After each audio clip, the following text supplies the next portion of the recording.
This is your girl Luck, and if you're not keeping it real, you're not keeping it a buck. Let's go.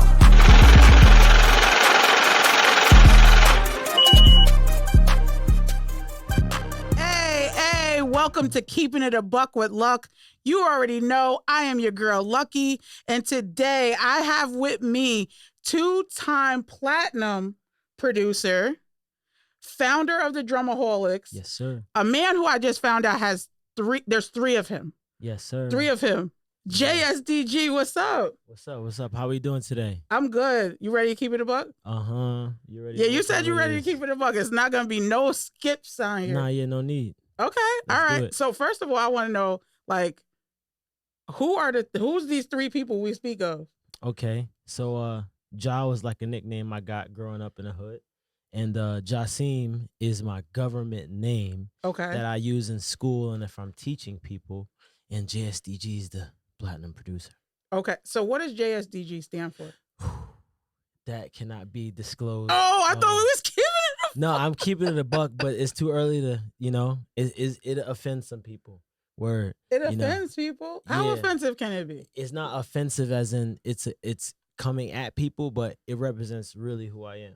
But why can't I know? How I carry myself. Do I have to hear it off of camera? You have to experience more of JSDG for me to tell you. Tim knows, Yeah. Okay. Yeah. All right. So yeah.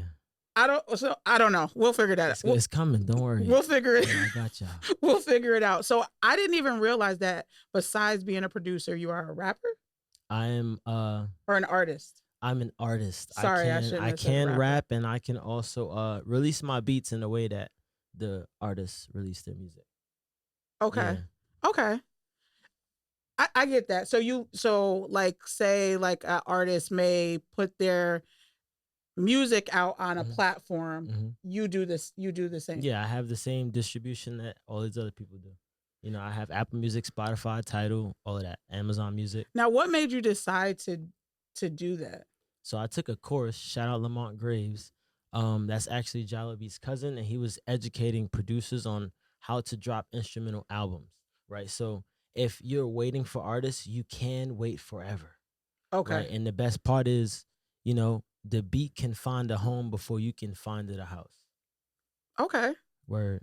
Okay. So that made me I used SoundCloud before, but then it's like, okay, I want to have a portfolio that people look at as professional, and I sent somebody my Apple Music. They're like, you on Apple Music?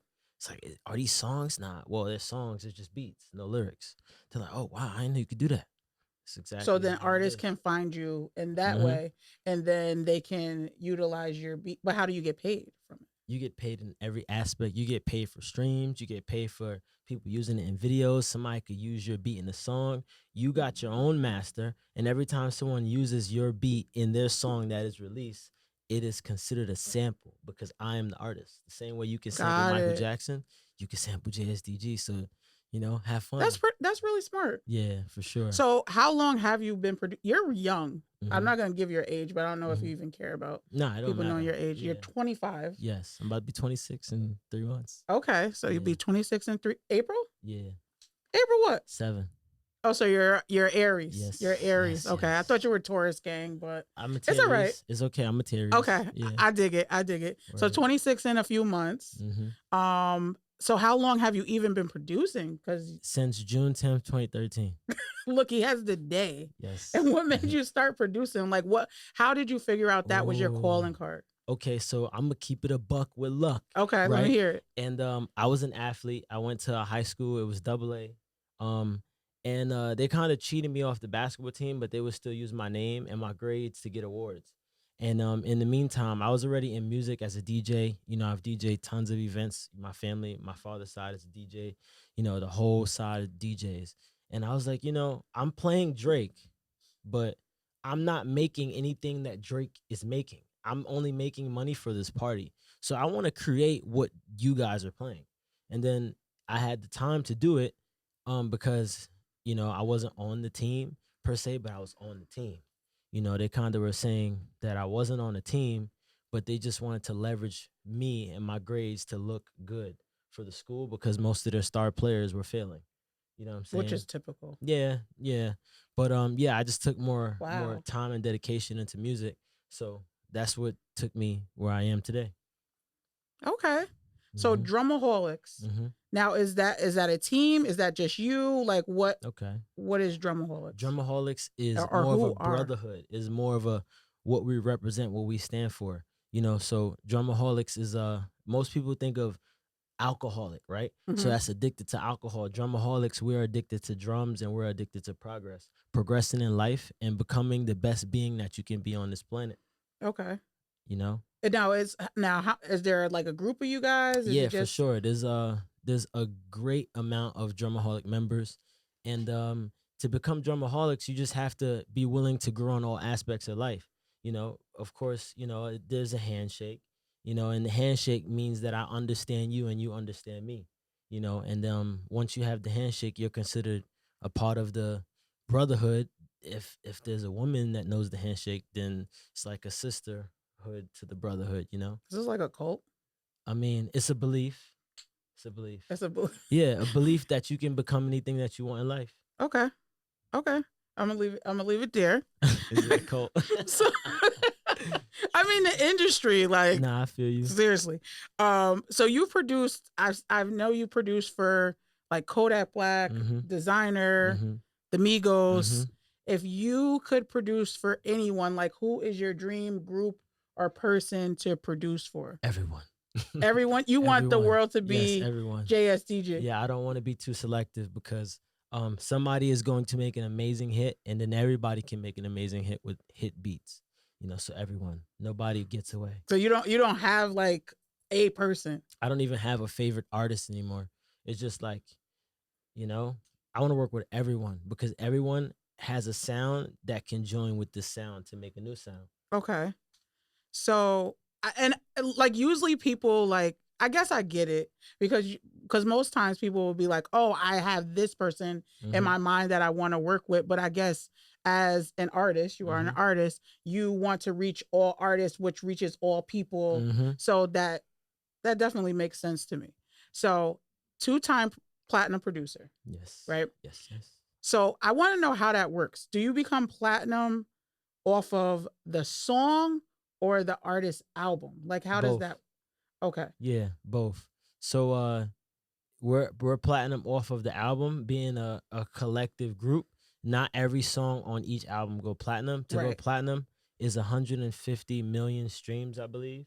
But yeah, we definitely went on the album. The album made us two-time platinum just being a part of that Now, whole which album was compilation. this? Culture 2.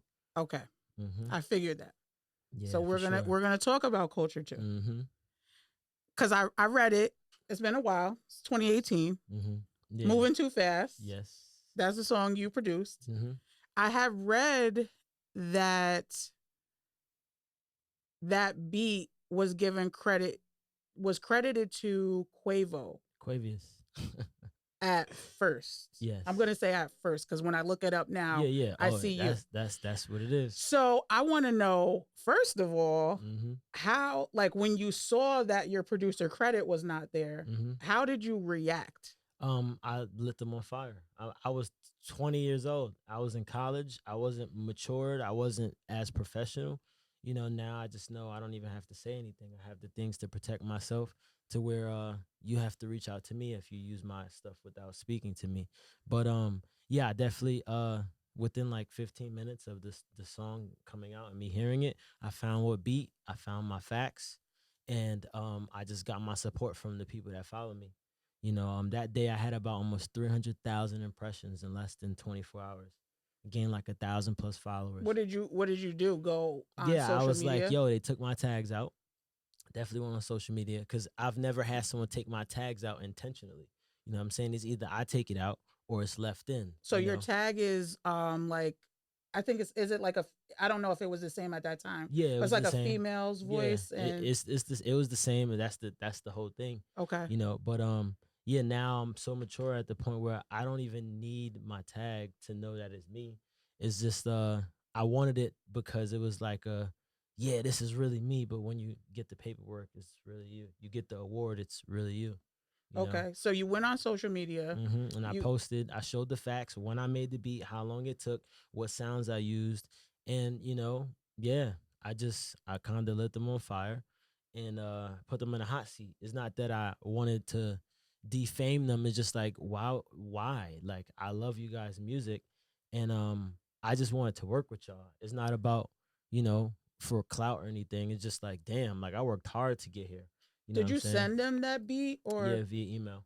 okay? And Yeah. like how did that transaction or whatever? How did that like interaction work? Like did they hit you up? You hit them up? Oh, Like okay. So I have a brother named Ravinder Sagu from Canada, right?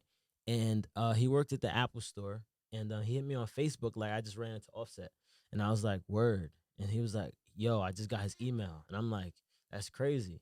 You better send some beats." He goes, "Here's the email. You send some beats too." I'm like, "Damn!" Like I didn't even ask for the email, but he was like, "Nah, you got some fire," and then I sent it and I tracked it. Because always protect yourself. You want to know when, how many times, and how they're opening it.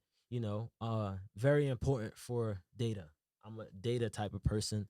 If you open my email and I have 20 beats in it and you opened it 30 times, you definitely like what you're hearing because you keep on opening the email. If you open it one time, it's like, you just like checked it and it wasn't your vibe. You know what I'm saying? But yeah, I definitely tracked it. And when I got the notification, it was like, oh, so my assumption of what if they don't open the email disappeared because they opened it. You never fulfill the assumption if you don't track it. If you know they opened it, you don't guess and wonder for the rest of your life, did they open it? And once they open it, it's like, okay, there's two options. We go platinum, or this is just not what they're looking for. And we went platinum. okay. Yeah. So how did you rectify that situation? Did somebody from their management contact you? Did they just fix it? Like how did that work? Okay. So I did get a FaceTime call. I got a DM first. And then it was from Offset and he asked for Oh my wow. number. And Okay. then I got a FaceTime call. And after that, it was just we just went straight lawyer to lawyer. We kept it like between men and professionals, and that got my respect just to reach out to me. But at the end of the day, Was it like an oversight or it was done purposely? honestly, the engineer was Mike Dean, and Mike Dean is somebody that really, he's a blessing to the industry, right? And you know, it was actually in his hands the same way I'm an engineer, Mm-hmm. and I can do the same thing. I understand the view of it now, because if I open a beat, so like I'm at designer's house and I open a beat that someone sends to the email and I'm going to record him, like I understand that he might not be in charge of that at the moment. Okay. You might see something, maybe this tag is mad loud or maybe it plays 3 times in the beginning. Okay. So like I understand it more now. Okay. Yeah. So you guys end up going lawyer to lawyer. Mm-hmm. You resolved it. Yep. I see you got your Yeah, we plaque. got the You got plaque, the we plaque. got the payment, we got the leverage, Now, and we got the connection. okay. So as far as like, well, RIP Yeah, to for sure. RIP to Takeoff. I don't know what's gonna happen with them as a collective, Mm-hmm. but if like Offset was to reach out to you or Quavo was to reach out to you, like would you still work with them? Yeah, for sure. Like I definitely work. I work with them. I do. Want to say like I did have an opportunity to end off the year running into Offset and Cardi B and them. oh We went really? to an event Okay. and yeah, that was in New York. I was actually leaving New York City that day, and I just got a post notification because I do have specific artists that I've worked with on post notification just in case they're in the city, and it's like, I want to make sure I know if they're going to an event because I just go to the event. So like this a ticket. The ticket's like $100, and I could meet Meek Mill. It's like, well, I'm going there. You know what I'm saying? You never know what happens when you take that opportunity. But we went there and we did get to, I want to say share the room with them. The best way I could say it, most professional way. Enjoy the experience. I've never shared the space with Cardi B and Offset. So like now sharing the space, I understand that their lives are a little bit different, But I definitely work with them for sure. Okay. What would you say is the biggest lesson that you have learned? Just get educated. That's it. You don't gotta even speak. you can not say a word and make sure your business is right, because you want to always protect them and yourself, professionally. Okay.